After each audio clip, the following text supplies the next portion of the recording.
This is Pumpkin Splice, written by Craig A. Falconer, narrated by Hector Carrillo. Chapter 1. What are you doing? We're not going in, Tobias blasted, keeping his volume low, but issuing the order to his sister with all the intensity of a shout. Standing at the edge of Farmer Johnson's barn as she tried to prise open the door, Kira glanced at him in disappointment.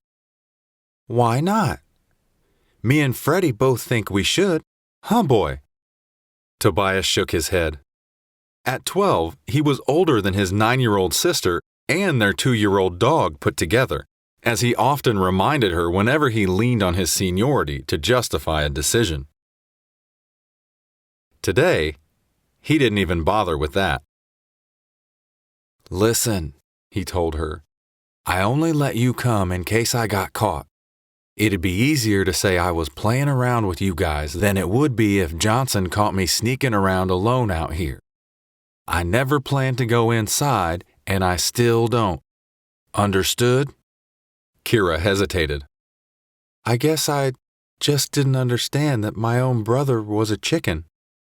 I heard it was true, but I didn't want to believe it. Who said that? Tobias demanded, his demeanor changing instantly. People. He rolled his eyes. Okay, well, how about me for starters? Kira went on. I say it. I say. You are a chicken. If I'm wrong, prove it. After the strong words, she further challenged Tobias with an exaggerated raise of her eyebrows. You're so annoying with those faces, he snapped. You've been watching too much of that stupid witch show.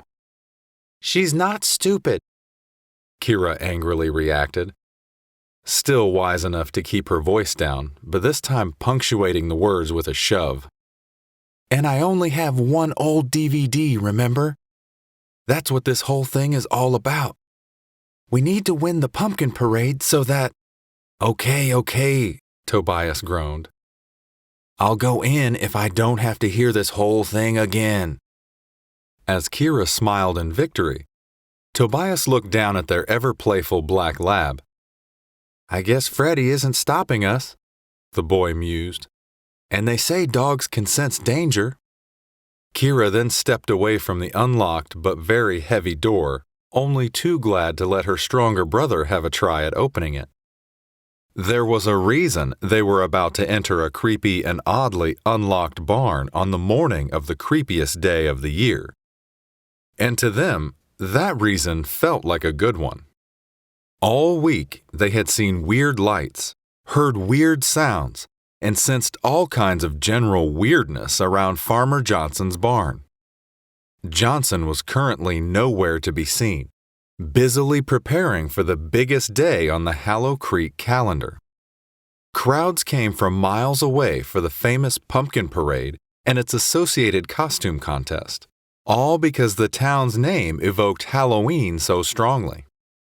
The money that poured into the small town was crucial for the economy, with more tourist visitors in October than every other month combined. Because so many people wanted to be in town for Halloween and there were no major hotels, the kids' parents even let out a room in their small farmhouse. Although this brought in some much-needed extra money, it meant that the kids had been rooming together for a few nights and driving each other even crazier than normal. One other thing it meant was that they had been together at night when the inexplicable lights flashed several times from Johnson's barn in the next field over, and that they both knew they weren't imagining it all. Despite a few days of brainstorming, they didn't have any real idea what could be going on inside. Johnson didn't usually enter the pumpkin parade, a competition where pumpkins were quite literally paraded down Hallow Creek's main street before prizes were dished out to the grower of the biggest pumpkin. A costume contest happened at the same time as the pumpkin parade, with tourists and locals alike walking alongside the pumpkins and hoping to win a prize for their costume. But the pumpkin parade itself could only be won by a local. As always, Tobias and Kira were entering both contests, in the expectation that they were more likely to have the biggest pumpkin out of 20 than the best costume out of 200. Different prizes were awarded each year, and this year marked the first time Farmer Johnson was entering the pumpkin parade. Given the timing, Kira couldn't shake the feeling that the competition had to have something to do with all the weirdness that was going on. Kira hadn't stopped obsessing about her own pumpkin contender for months. Thanks almost entirely to her hard work, this year had seen the family grow their biggest pumpkins ever. They all felt like there was a real chance they could win the prize: a lifetime subscription to Mondo Movie Mania, an online video service which included countless TV shows and, most importantly, the only one that Kira cared about seeing more of. Since the start of the summer, Kira had tirelessly read everything she could find about growing pumpkins, and had taken great effort to put it all into action. She worked on a perfect daily schedule, and once or twice, Tobias had even caught her talking to the biggest pumpkin of all and playing relaxing music in its direction. All of this took effort, but in reality, the biggest challenge Kira had to deal with was keeping her dog Freddie away from her number one contender. Freddie was a good dog, the best, but pumpkins were his weakness. He would have eaten nothing else if given the choice, and couldn't help himself for trying to sneak a taste whenever no one was looking. Right now, though, as Tobias slowly opened the door of Farmer Johnson's mysterious barn, Freddie was growing more and more interested in something else. Whatever was inside, the dog was beyond intrigued. Freddie wasn't just not scared, like Tobias noted. By now, he could hardly wait to get inside. As soon as the door swung open, the kids knew why. Kira's mouth fell open in shock. "There goes the prize," Tobias mused, gazing around in wonder as each new sight exceeded the last. He felt like he had stepped into a sci-fi novel. More specifically, and more amazingly, he felt like he had stepped onto a spaceship. Lining the walls to the left were at least a dozen huge test tubes. One that looked just like the suspension pods from all the space movies he had watched with his dad. Except there were no people inside these pods, and no baby aliens. Instead, there were pumpkins. Small pumpkins, big pumpkins, huge pumpkins. In every tube, just pumpkins. Tobias glanced around the rest of the room very quickly and immediately knew that he wasn't really standing in a barn at all. This was no barn. This was a space-age science lab disguised as a barn. Chapter 2. "Whoa!" Kira said, reacting to the amazing sight before her. The contrast between the rough wooden exterior and all the polished silver surfaces could hardly have been starker. There wasn't a single piece of farming equipment anywhere, just machines that seemed too futuristic to be real. Some of the equipment looked even weirder than the pumpkin-filled test tubes, and Tobias didn't have the foggiest idea of what it might be used for. He figured Johnson had needed a big building for all his stuff, somewhere no one would be suspicious of a large structure and where he could do his work without anyone bothering him. A barn on the edge of a little town like Hallow Creek made sense from that perspective, but this was just about the only thing making sense to Tobias right now. He wandered over to Freddie, who was sniffing keenly at the base of another door near the back of the room. Tobias tried the handle, but it was locked. Whatever was behind this door was even more interesting to Freddie than a room full of pumpkins, so Tobias was more than a little frustrated that it wouldn't budge. "He's cheating," Kira suddenly complained. "This isn't how you grow pumpkins. Toby, it's not fair. We need to tell everyone so he doesn't win the pumpkin parade. I work so hard to—" Tobias held an urgent finger to his lips. He wasn't telling his sister to be quiet because she was wrong, although he did think there was clearly something much bigger going on here than Farmer Johnson trying to win the pumpkin parade's grand prize. No, much more troubling than that, he was telling her to be quiet so his ears could focus on something else. They had only been inside the lab for around a minute and hadn't had any real chance to explore, but Tobias was spooked by hearing something that sounded way too much like a car door for his liking. Sure enough, the slamming of the door was followed by the sound of footsteps outside. "It's Johnson! We've got to get out of here!" Tobias whisper-shouted to Kira. He didn't have to tell her twice, but he did have to pull Freddie away from the intriguing locked door. Freddie then seemed to get a sense of how scared the kids were, and he joined them in fleeing the barn. They made it outside just before Farmer Johnson came around, but the sound of their footsteps got his attention just as his had gotten theirs a few moments earlier. Muttering under his breath, Johnson slammed the barn closed behind him. He looked across the field and saw their backs. "2 kids and a dog," he yelled. "I don't have to see your faces to know who you are." They heard these words but didn't stop running. "Dirty, rotten cheater," Kira scorned under her increasingly deep breaths. Tobias slowed down to stay beside her. He glanced back for the first time and saw Johnson standing at the edge of the mysterious barn-shaped lab.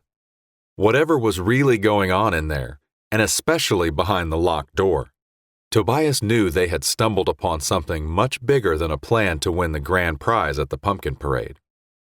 And whatever it took, one way or another, he was going to find out just what that something was. Chapter 3. When the kids arrived home, falling over themselves in a jumble of fear and excitement, the look on their father's face reflected his impatience. "Where have you been?" he asked, briefly taking his eyes away from the light bulb he was fixing on the sizable haunted house in their yard. "You know how much we all have to do today." "Farmer Johnson is cheating," Kira blurted out. "He's growing monster pumpkins inside test tubes and—" This time their father looked more than impatient. "If you kids aren't going to help out, at least don't hold me back with this nonsense, okay?" "But, Dad," she protested. "There was this weird blue liquid and machines that—" "Enough," he said, not raising his voice, but certainly sharpening his tone. He finished screwing in the bulb before continuing. "He has blue fertilizer in his barn, which for some reason you two were inside. And I'll deal with that tomorrow, sure as sugar. And this is something you're bothering me with today? Today of all days?" Tobias cleared his throat. "It wasn't fertilizer, Dad, and that place isn't even a barn. He's got some space-age sci-fi lab going on in there. And don't say I've been reading too many books. Just come and take a look for 1 minute. That's all it'll take." A smile suddenly broke out on their father's face. "Oh, so it's a prank. You want me to come over to the barn and then what? A monster jumps out at me? Ah, you kids. Your mistake was picking Johnson. He's a real pillar of the community, even helped with the corn pit this year, so there ain't no way he would be cheating in the pumpkin parade." As Kira opened her mouth to reply, Tobias covered it. He sighed and led her away. "What was that?" she complained, as soon as they were out of their father's earshot. "We don't have any proof, and he's not going to believe us until we do. No one is. But if we keep pushing and we annoy Dad, he could ground us. Then we couldn't prove anything, and we'd miss the parade. You wouldn't have any chance to win the TV subscription you need for your show." Kira was so surprised that Tobias didn't call it her stupid show like he usually did. She more or less agreed with his logic. "So what do we do?" Tobias led her inside and to their shared computer. "We find out something about this guy. Something that makes it seem more possible. He might have been caught cheating at something else. Or maybe he has some job history that will make Dad pay attention." In the few minutes it took to find information on the right Farmer Johnson, Tobias mentally ran through various options of what he might find. None were so clear-cut as the collection of information he stumbled upon. Jackpot, the boy proudly smiled. Chapter 4. Thanks to Tobias and his internet skills, the kids quickly learned that Farmer Johnson's full name was Nigel Johnson, and that he was only 62. At least 5 years younger than Tobias would have guessed. The bio also revealed that Johnson had been a top advisor for a biotech and robotics company until he was fired for downloading restricted files to his personal computer. Without a single word, Tobias jumped to his feet and ran to his father. "Dad, you need to hear this." Kira arrived just in time to hear the rest. "Farmer Johnson used to work for a biotech company and he got fired for stealing their files. He's doing stuff like that in the lab." "And robots," it said, Kira added. Tobias shushed her. Their father, currently setting up the entrance turnstile for the haunted house that would open in just a few hours, closed his eyes and breathed slowly. "Kids, it was funny at first, but one more interruption and you're grounded. Understood?" "But—" "No buts, except the ones that'll be grounded if you don't let me finish this. Really? Today, of all days?" Unquestionably, Halloween was the biggest day of the year for Tobias and Kira's family. Their mother was already set up at her stall on the other side of town, selling pumpkin candles and related crafts, as well as flashing light-up toys for the families who came from near and far to enjoy the big night in Hallow Creek. Their father, meanwhile, was putting the final touches on the various attractions that made best use of their land. From many years of experience, he knew that these were the haunted house and the corn maze. A corn pit inside the maze was attractive to many of the visiting children, and placing it in the maze meant that their parents also had to pay the entrance fee to take them in. With farming revenue getting more squeezed every year, small things like this were important ways to make as much money as possible from the Halloween festivities. For the second time in just a few minutes, Tobias and Kira sulked away with their tails between their legs. "We don't need information, we need proof," Kira said. Tobias couldn't disagree. "The media and news people will be here soon. Even if Dad doesn't believe us, we could show them." "So you think we should go back and you'll let me come?" He nodded. Although he would never say it to her face, Kira was smart and brave. Tobias also remembered his cousin saying he was too young to do things with them and how bad it had felt. However annoying Kira could sometimes be, she wasn't the worst, and Tobias didn't ever want to be like them. "You can come, but we can't risk Johnson being there when we go back," Tobias stated. "I think the only time we can be sure he'll be gone is right when the pumpkin parade is starting. We could take your pumpkin over to the starting area, put it on the trailer, then run to Johnson's barn lab. It won't take us long to grab some stuff and maybe even find some notes on his desk. Hopefully, something like that will explain what he's doing and be the physical proof we need." "I like it," his sister replied. "Mom and Dad will be busy with the events at that time too, so we should be able to sneak off pretty easily." "We're only sneaking off this one time," Tobias said, suddenly sounding responsible. "And you're only sneaking off because you're with me and I say it's okay, okay?" Kira smiled widely. "Deal." Chapter 5. Glad that Tobias was going to let her return to the barn, Kira looked at her watch. "We have 3 hours. Will you let me do your Frankenstein face paint so it's better than when you do it yourself?"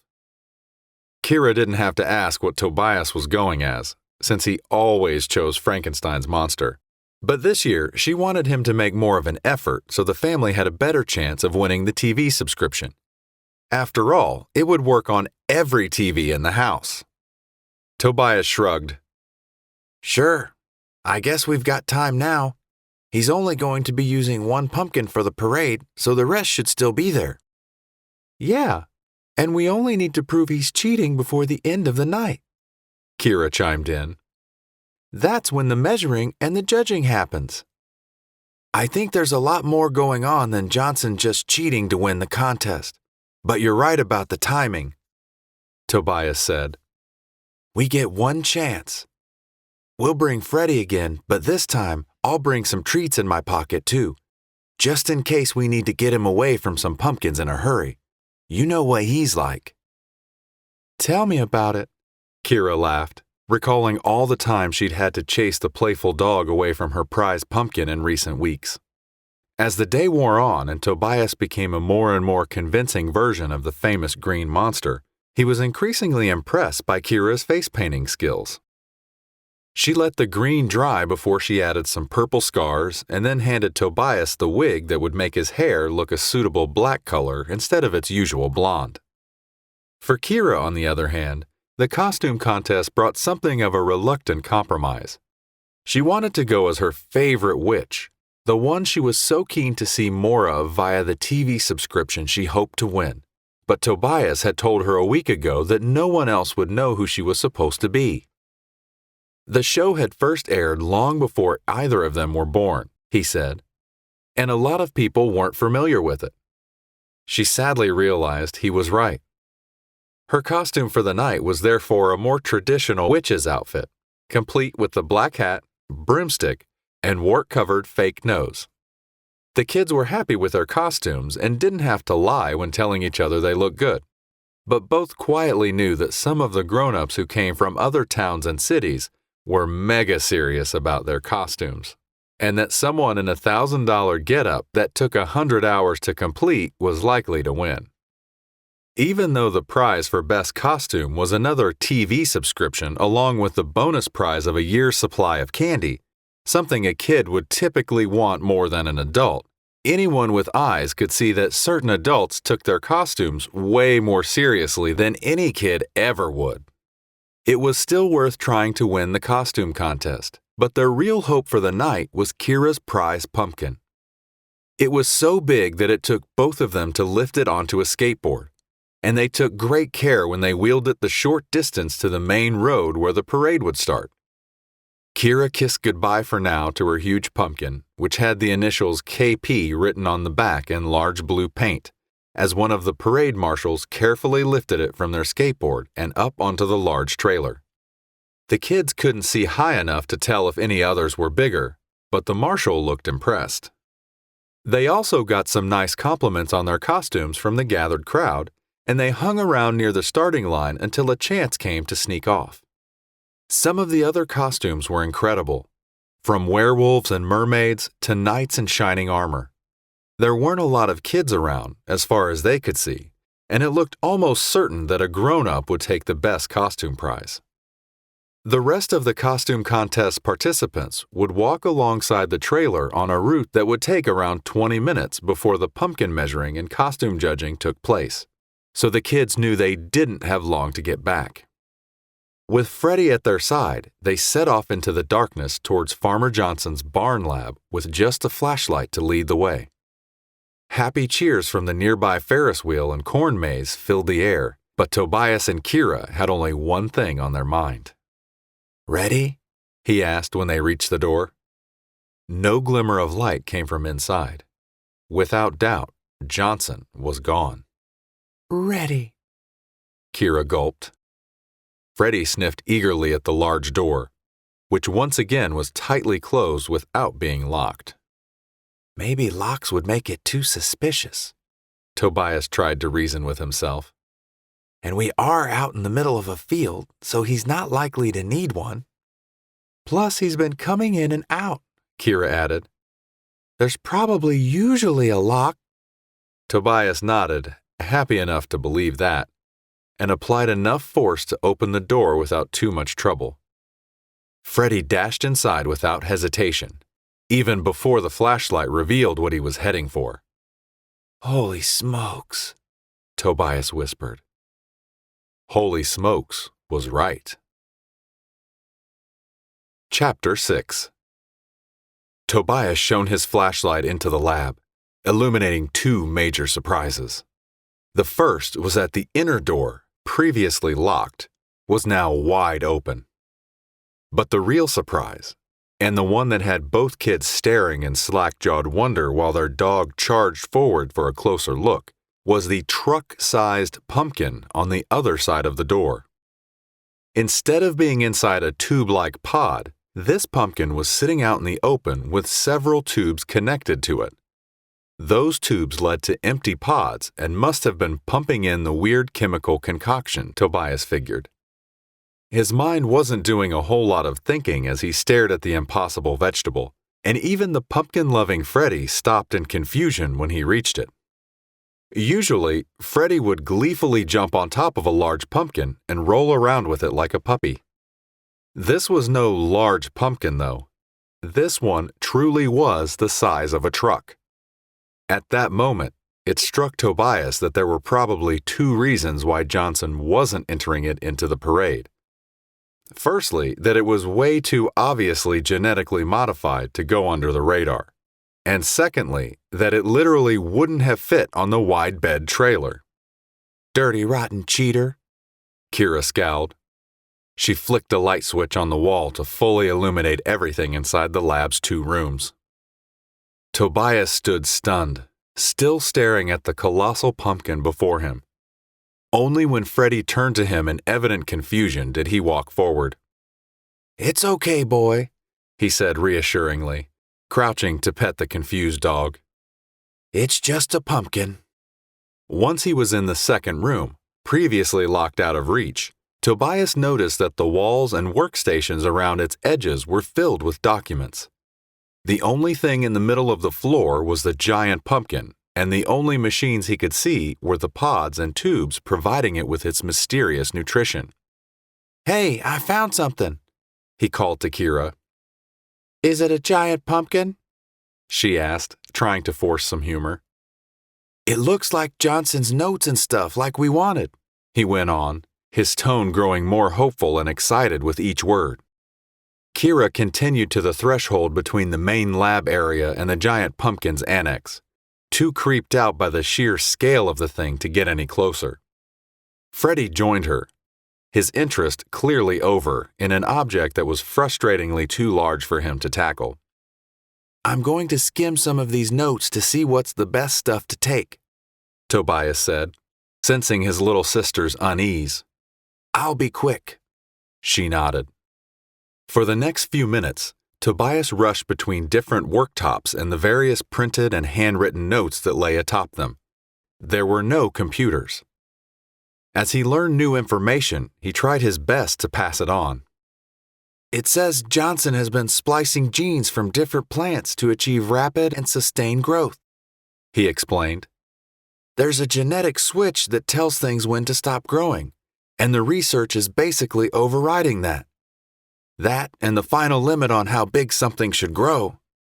There's stuff about, it looks like if you take all the energy stored in something dense, like an acorn or a sunflower seed, then he found a way to make the plant grow as quickly as a sunflower and as consistently as an oak tree. We just did stuff kind of like this at school about genetic engineering in animals. Oh, I know how you'll understand. It's like Jurassic World." "Yeah?" Kira asked, hardly understanding, but now at least having some clue what her brother was talking about. She had always thought he was something of a nerd, but every now and again his smartness could be useful. "Yeah, it's like Jurassic World, except with plants. Remember how they mix different dinosaur genes to make an even cooler dinosaur? One that can be smarter, stronger, maybe even able to camouflage itself? And this weird blue stuff he's giving it from the pods is kind of like specially engineered dinosaur food." Kira nodded slowly. "All that to win the pumpkin parade?" Tobias walked as he talked. "No way. Which is why I need to find something about his motive. You know, why he's doing it.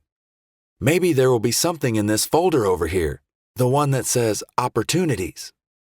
Sure enough, this folder contained information on what Farmer Johnson hoped to do with the technologies he was developing and testing. And once again, Tobias relayed the information to his sister as soon as he learned it. "This is the best folder to take," he announced after a brief skim of the first few printed pages. "It basically says he's going to cash in on his enhanced growth techniques by licensing it to companies who have patented plants for stuff like medicine and biofuel. And there's even a part about selling it on the black market to drug cartels so they can grow more of what they need. And, wow, this guy is a real piece of work. It says the main danger is that he needs to keep the tech close to his chest because otherwise his clients would lose their advantages and other people would want to use it for growing food." "That's what we should do with it," Kira reacted. "If we could make the crops grow faster and bigger, no one in the world would have to be hungry." Tobias nodded. He had been more concerned by the other elements, especially after his recent school classes about how dangerous illegal drugs could be. But Johnson's selfishness was pretty disgusting from the angle Kira was seeing it too. "I can't believe he would do this," she said bitterly. "What kind of a guy would stop people?" Tobias turned around immediately, startled by how suddenly Kira had stopped talking. When he saw the reason, terror took over. Freddie was barking wildly, but Tobias could hardly hear it through the total and utter shock he was experiencing. A man in a mummy mask, Farmer Johnson for sure, had grabbed his little sister by the arm and was dragging her across the floor. Blinking himself out of his terrified stupor, Tobias did the only thing he could do: dive forward to save her. Chapter 7. Tobias lunged at Johnson, aiming for the villain's neck like the lions and tigers always did in the documentary shows he watched so often. Johnson was dressed as a pretty darn convincing mummy from head to toe, but that was the least scary part of what was going on. He was a horrible man. They knew that now, and he was clearly going to do whatever it took to protect his dirty secrets. Tobias came up a little short in his aim, pulling instead at the man's shoulder. This simultaneously stopped Johnson in his tracks and weakened his grip enough to free Kira. "Run!" Tobias demanded, still grasping the man's heavily bandaged arm. But just like their loyal dog Freddie, Kira refused to leave her brother alone as the evil Farmer Johnson turned to face him. She grabbed at Johnson's other arm, striking what looked like the futile pose of a kitten wrestling a couch. To her shock as much as anyone else's, the sudden jerk she applied to Johnson's arm was enough to dislodge his shoulder from the socket, all the way out of the socket. At that moment, as the arm fell to the ground and sparking wires revealed themselves, the kids realized that they weren't facing down Farmer Johnson. They were facing down an angry and violent robot. Chapter 8. Tobias roughly jerked the robotic arm he was holding, copying Kira's movement and quickly achieving the same success. An armless robot was far less of a threat, naturally, but Tobias had the bright idea to pick up the heavy arm and use it as a weapon. He swung for the fences and hit a home run on his first try, knocking the head to the floor and stopping the robot in its tracks at the same moment. The robot didn't fall over like a human would have, with the legs and armless torso instead just standing there like a broken statue. "What the heck is going on?" he asked, speaking as much to himself as to Kira. Instead of answering, she crouched down and removed the mummy mask from the decapitated robot's head. Neither of the kids knew exactly what to expect underneath, but they definitely didn't expect there to be no face at all. All they could see were more wires and a bunch of complicated-looking circuit boards. Freddie pawed at the head and caused it to roll slowly across the floor, but the kids were staring at each other in disbelief. "A robot mummy?" Kira asked. "There's nothing about robots planned for tonight, right? No special new part of the parade or anything?" To an outside observer, this scene would have looked even weirder, what with Kira in her witch costume and Tobias decked out as a spitting image of Frankenstein's green-faced monster. Tobias gulped. "If there is, I missed the memo." Although they were still shaken by the confrontation, both were breathing major sighs of relief, not only that they had survived it, but also that Farmer Johnson still didn't know they were there. "Maybe there's something about the robots in one of the other notebooks or folders," Kira suggested, inflecting the words into a question but leaving no time for Tobias to answer it before she set off to look at the worktops he hadn't checked during his own search for information on the giant pumpkin that suddenly felt like a sideshow to the main event. In a day of so many surprises and frights, one thing the kids couldn't complain about was the speed with which they were able to find the kind of information they were looking for. This was less surprising each time it happened, since the fact Johnson left notes about his motive for the giant pumpkin experiment made it more likely he would do the same about the robots, but they both still recognized how lucky it was. A folder labeled animatronics caught Kira's eye very quickly, at which point she called her brother over to check it out. He was a much faster skim reader, so they followed the by-now familiar pattern of Tobias reading the notes and passing the information on to Kira as he digested it. This time, he told her that Johnson was testing lifelike robots to see if they could pass as humans. What he was specifically testing was whether their movements were convincing enough to seem real, rather than their appearances, and his notes explained that this made a Halloween costume contest the ideal testing ground. The notes reflected Johnson's gladness that was able to bypass the uncanny valley problem in this way. Tobias had seen a TV show about robotics quite recently and knew what this meant, so he passed his prior knowledge on to Kira. "Basically, it's really tough to make a robot's face look like a human, and people don't like looking at faces that are almost human. We don't mind cartoonish robots with robot faces, but we get a kind of disgusted feeling if something is almost right. It gets uncanny, but it's not close enough to seem real. So Johnson is using tonight as a test. It says here he has 20 robots for the costume contest, and if one wins, he can use that as a selling point when he's licensing this tech. Oh, and then it says, I get it." "Get what?" Kira asked. She didn't muscle in to read the notes, knowing it was quicker to let Tobias tell her. "It's the same with the pumpkins. He wanted one to win the contest so he could prove to his potential big-money clients that the tech works and the results can pass as real. It says the pumpkins would pass the sight and touch test tonight if no one knows his entry is genetically modified, and then the taste and nutrition test would come later. So you were right, he does want to win the contest. In fact, both contests, but for different reasons. He doesn't want a TV subscription.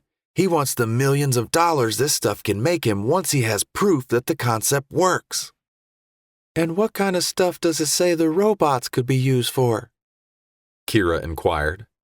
"Does it say that, like it did about the fast-growing plants?" Tobias flipped through pages in this new folder until his eyes lit up when he landed on the key points. "Security guards, spies, oh man, assassins. The robots can move like people, so if their faces are covered, they can pass as people.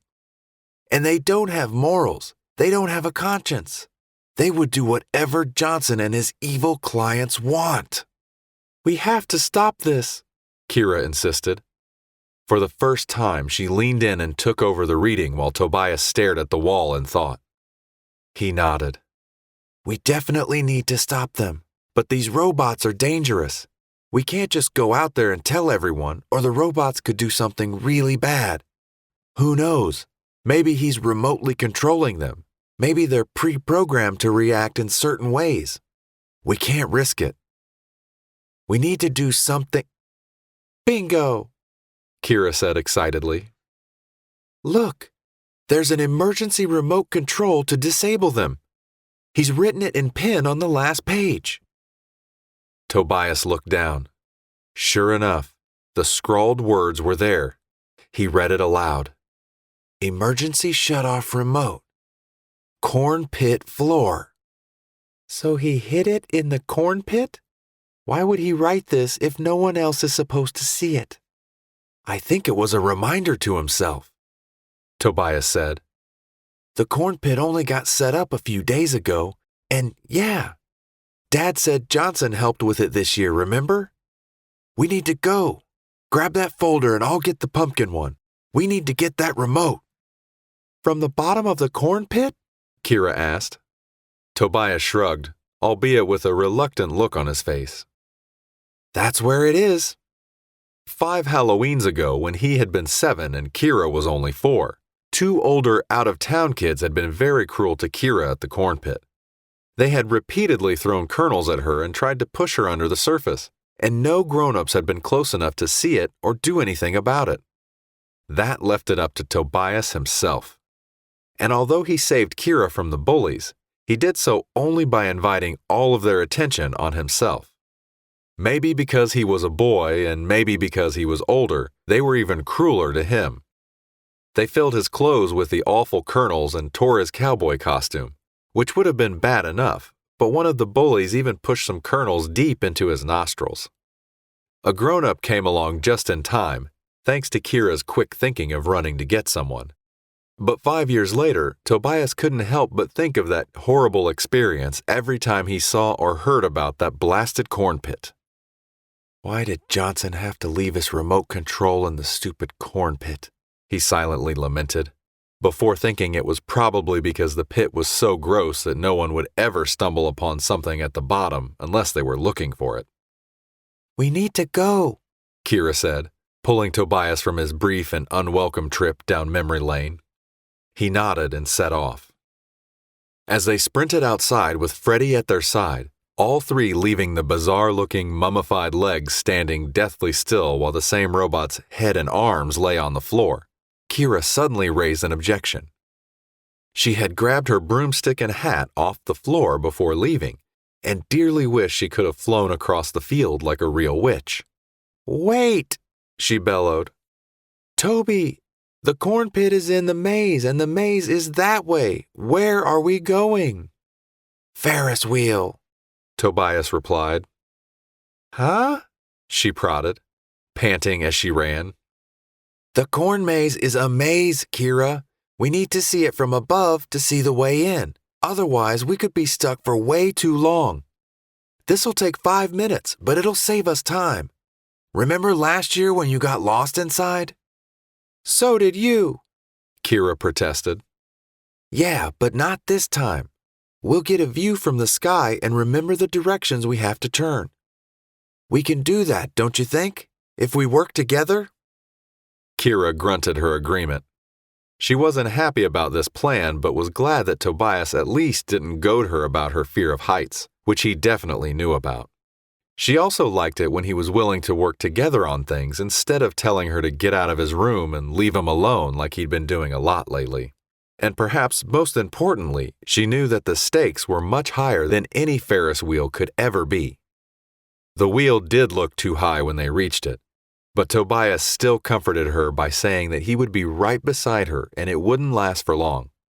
The queuing area for the ride and the ride itself were both completely deserted since almost everyone was watching the start of the parade, and this was more than welcome given the rush the kids were in. Tobias handed a few dollars to the ride operator, who was dressed as a scarily realistic werewolf, then walked up a small flight of stairs and followed Kira into their enclosed compartment. The werewolf held out his hands in a request for the 2 items in the kids' arms. Their 2 important folders. After their incident with the mummified robot, both were a little bit frightened by the werewolf until the person inside the costume spoke along with the arms out gesture. Sorry, health and safety rules say no loose items, the man said. Tobias racked his brain for a few seconds, then handed the folder over. There was no way around it, and he had to see the location of the corn pit within the maze. Time was ticking.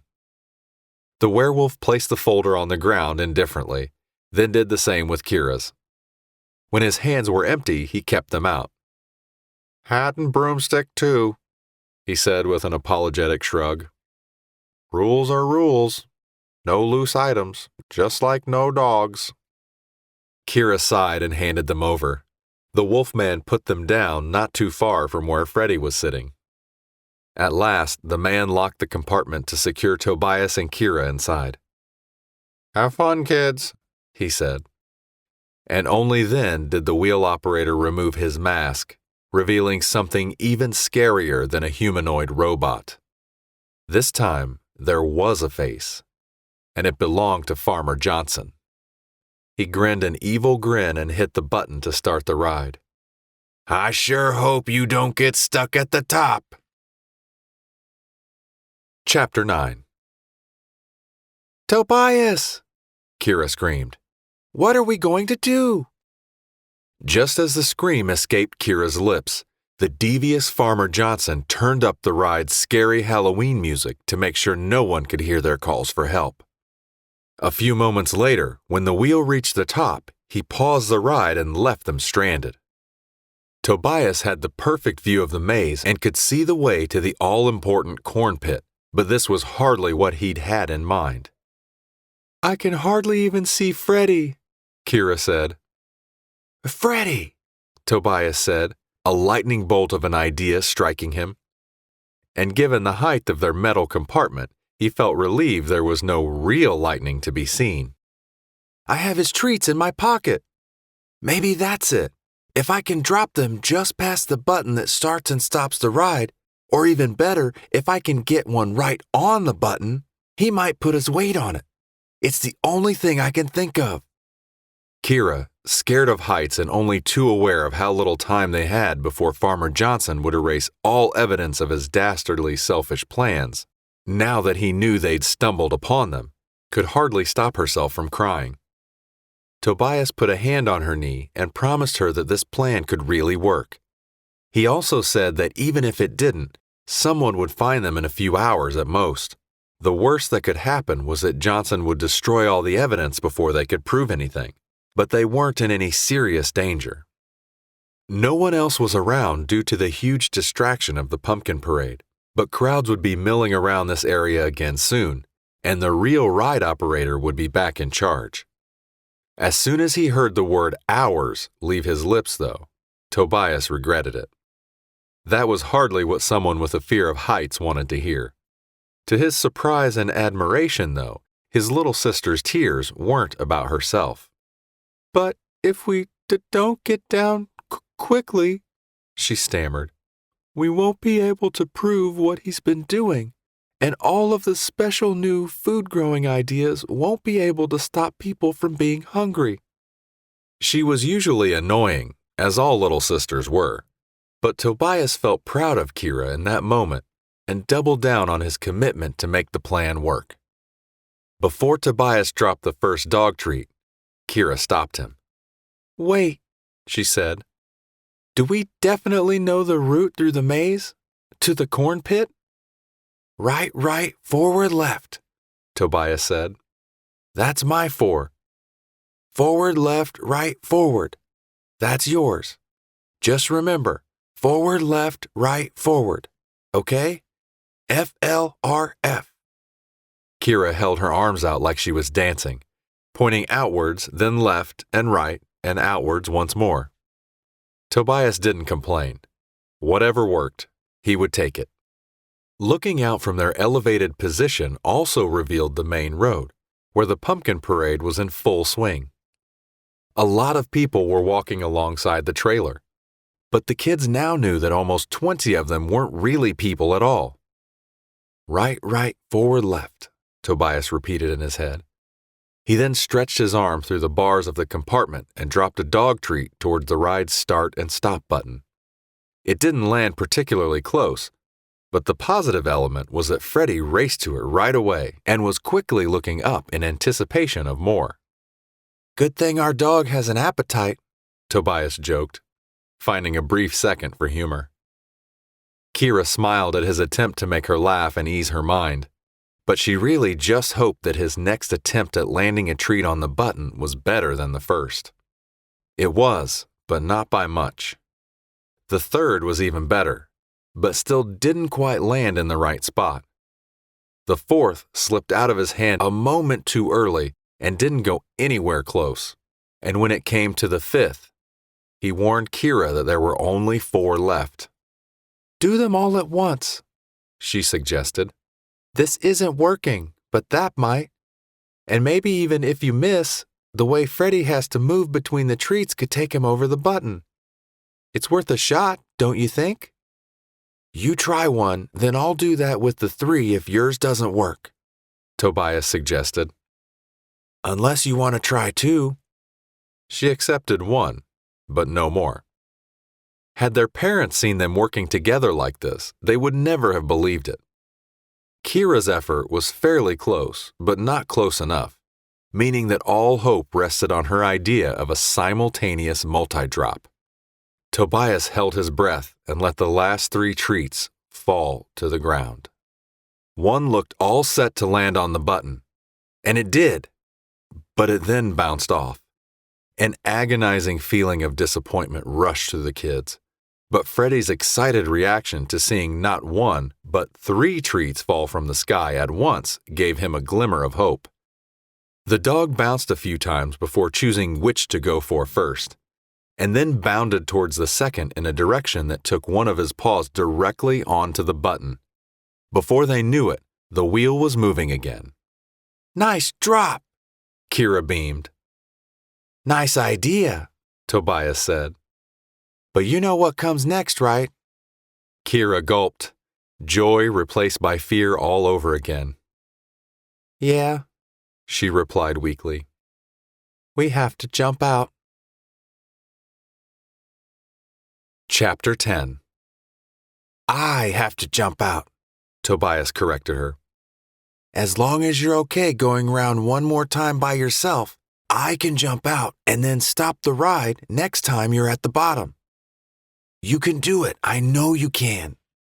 Kira didn't look too sure. Just close your eyes and pretend you're on a beach or something, he continued. I'm going to have to go in a second, but you'll be back around and safely on the ground in no time. Trust me.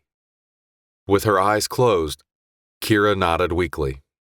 See you soon, Tobias said. He then took a deep breath of his own and jumped from the compartment when it reached its lowest point. This was somewhere around 7 feet off the ground, but was complicated by the fact that the wheel was moving too quickly for him to carefully step onto the metal stairs, meaning that he had to leap and clear the stairs, making sure he landed on the soft grass just beyond them. He made it, with no real bumps or bruises, and was back on his feet with his hand hovering over the stop button just as quickly as Freddy was at his side to check he was okay. When Kira came back around, Tobias slammed his fist onto the button. The strength of his press left nothing to chance, bringing the wheel to a safe halt and allowing his gratefully relieved sister to step out and reach the ground via the metal stairs. Do you remember your directions? She asked, indicating that her head was straight back in the game. Yep, Tobias said, avoiding saying them out loud in case it confused Kira's memory of her 4. You? She nodded. Let's do this. Chapter 11. Aside from the flashlight, the kids ran empty-handed toward the maze entrance. Farmer Johnson had fled with both of the folders, and Kira hadn't stopped to grab her hat and broomstick this time, so great was their urgency. There was no one at the entrance to the maze apart from one masked attendant their dad had employed to hand out tickets. But he recognized the kids and allowed them inside without stopping them to ask why they were in such a hurry. The timing was working in their favor in the sense that everyone else was too busy with the pumpkin parade to be at the other attractions right now. But every passing second made their task more urgent and more difficult. Right, forward, left, Tobias said to himself, repeating it like a mantra. Freddy and Kira stuck right beside him, and 4 choices later he turned to his little sister. Please tell me you still remember. Kira responded in the form of a dance, pointing her arms outwards, then left and right, and outwards once more. Forward, left, right, forward. Easy. Tobias smiled and they both set off. Freddy continued to follow, always keen to stick with his kind owners and 2 best friends, but even more so tonight when he had reason to think they might still have some treats in their pockets. 4 more choices later, the corn pit lay before them. The whole maze was well lit and the pit area was brightest of all. Tobias knew what had to be done, but the ocean of kernels brought back memories of the bullies he wished he could forget. "I remember what happened," Kira said to him. "I know I was only 4 and we've never talked about it on any of the Halloweens since then when we've had to look at this thing. But I remember what happened. I remember what they did to you, and I remember they did it because you stuck up for me. You did that to save me. And if you want me to do this to save everyone who can be helped by the technology he's trying to selfishly hide away and use for bad stuff, I'll do it. You did it for me. And I'll do it again," Tobias said, forcing a smile that looked more than a little odd through his scarred Frankenstein face paint. "I'll do it again, so just stay out here and make sure Freddy doesn't dive in after me, okay? That's an important job." "Be as fast as you can," she replied. Tobias laughed.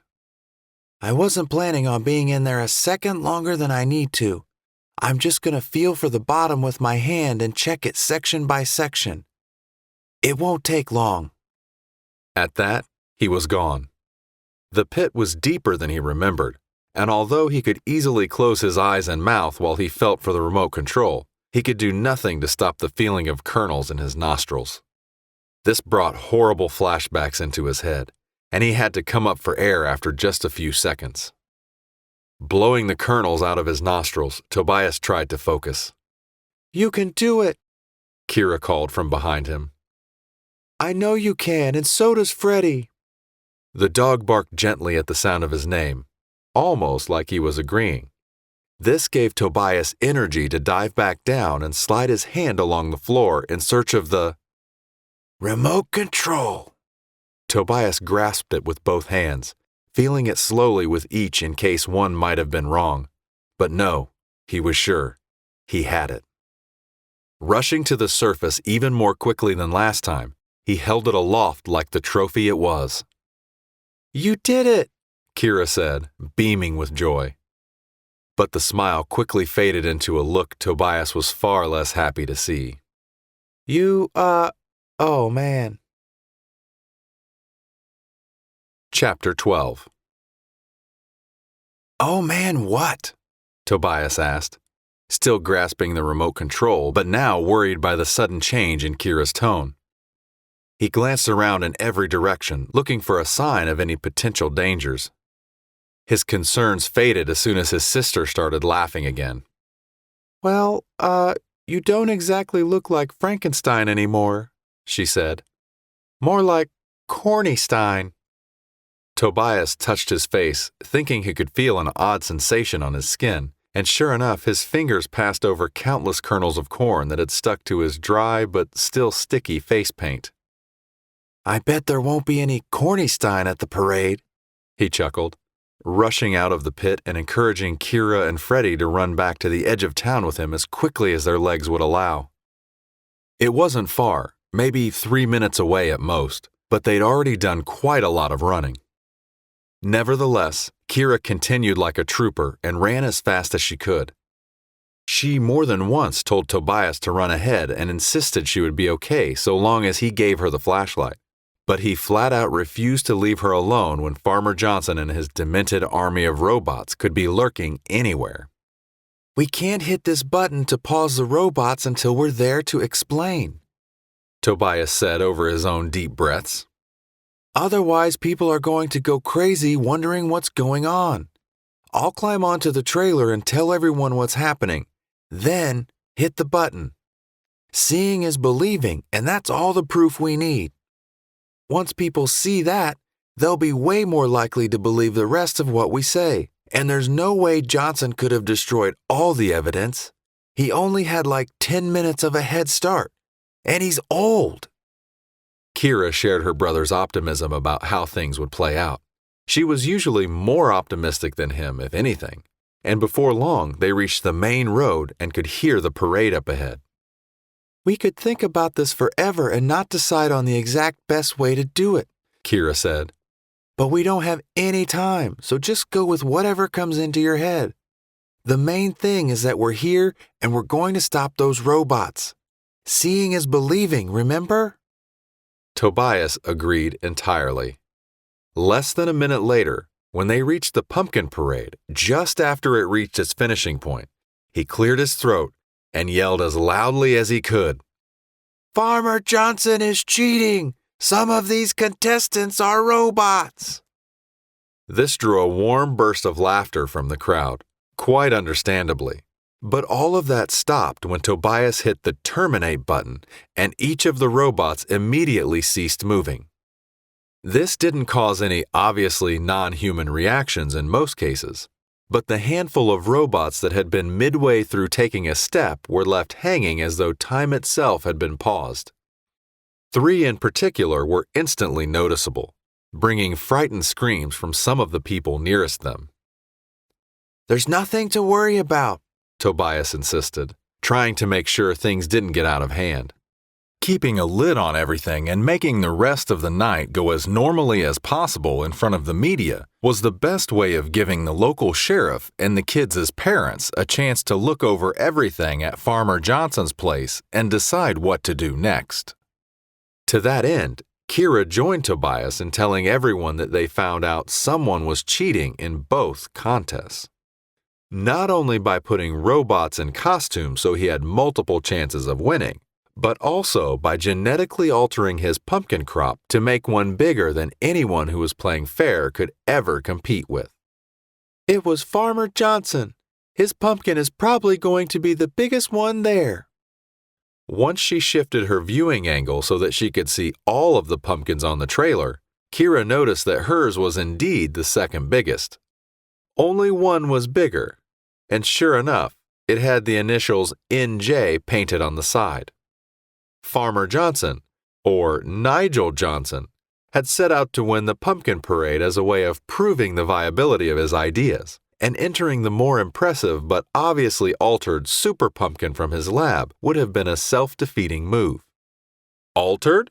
one of the judges on the pumpkin trailer asked. "Wow, that's something we're going to have to look into.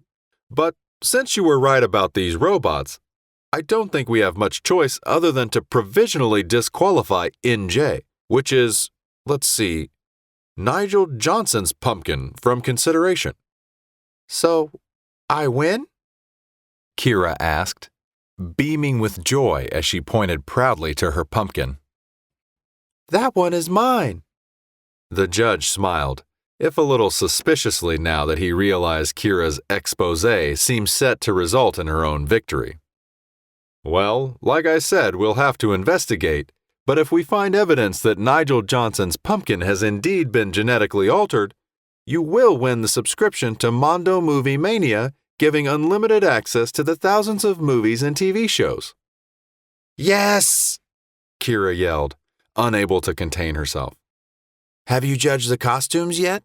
Tobias chimed in, sensing an opportunity to get his hands on the additional bonus prize for that contest, a lifetime supply of candy. The judge, grinning again, gave a knowing nod. "We have, young man. But the original winner of that prize is one I can disqualify right away." Every pair of eyes around the trailer followed the judge's finger towards a Tin Man costume that was now striking an impossible pose that clearly identified its wearer as a robot. "That means we have to rejudge the Corn Monster!" a loud voice interrupted, cutting off the judge. "His costume is great and unique, even if he hadn't exposed all that cheating." "Yeah, give it to the kid," another added. "Corn Boy," a third chimed in. Before long, the chorus of "Corn Boy, Corn Boy, Corn Boy" became a cacophony that the judge wouldn't have been able to resist even if he'd wanted to. "Well, it seems like it's unanimous. Ladies and gentlemen, boys and ghouls, I give you our winner." When the judge leaned in to get his name, Tobias answered aloud for everyone to hear. "Cornystein!"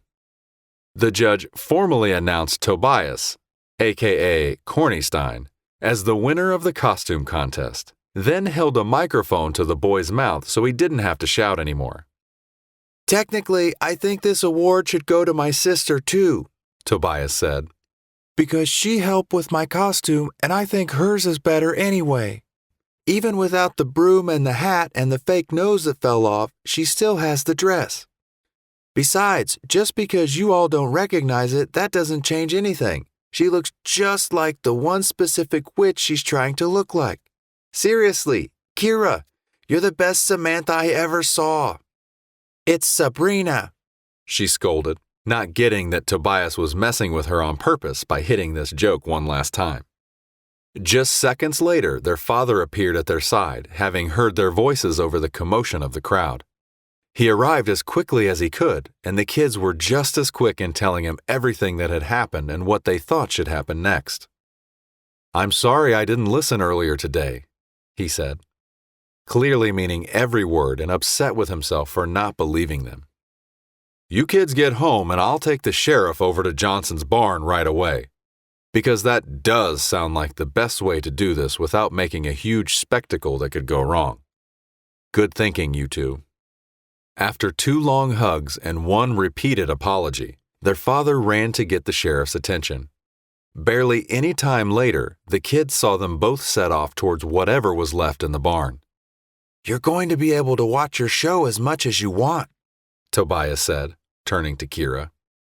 "And you're going to have candy for breakfast, lunch, and dinner until you get sick of it," she laughed back. "As if I'm ever going to get sick of candy." With that, they headed for home to a round of applause from the still-gathered crowd.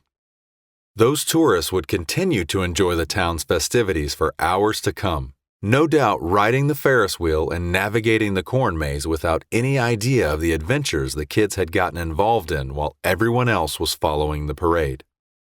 The full story of what had happened in Hallow Creek on this most remarkable of all Halloweens would come out soon enough. But for now, the crowd was blissfully unaware of almost everything that had happened besides their knowledge of a cheating local and his impressive robots. Later in the night, when the kid's father eventually returned from the mysterious barn-based lab just 1 field over, they would gleefully learn that Farmer Johnson had been caught red-handed by the sheriff, caught in the act of trying to clear the lab of everything that proved what he'd been up to. All the kids knew when they settled down for the night was that Johnson's plan wasn't going to work out, and it would be a few years until they understood the magnitude of what they had prevented and indeed the importance of what their curiosity-driven discoveries would enable. For now, Tobias and Kira were curled up on the couch with Freddie, content to put a crazy night behind them and settle down with all the TV they could ever watch and all the candy they could ever eat. Thank you for listening to Pumpkin Splice, written by Craig A. Falconer, narrated by Hector Carrillo. Copyright 2020 by Craig Falconer. Production copyright 2021 by Craig Falconer. All rights reserved.